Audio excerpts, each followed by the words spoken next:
Good day to you, sir. I'm Nestor Zarel Amarin, and I'll be reciting the preamble and the Miranda rights.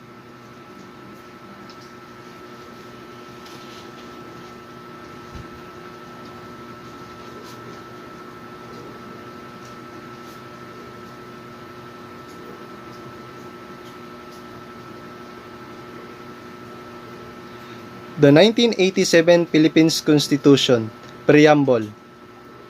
We, the sovereign Filipino people, imploring the aid of Almighty God in order to build a just and humane society and establish a government that shall embody our ideals and aspirations.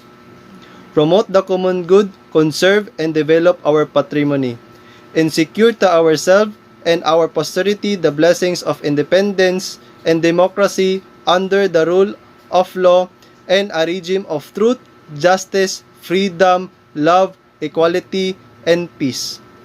Do ordain and promulgate this Constitution.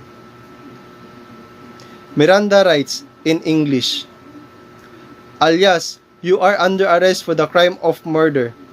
You have the right to remain silent. Anything you say can and will be used against you in a court of law. You have the right to an attorney. If you cannot afford one will be provided for you. Do you understand the rights that I have just read to you?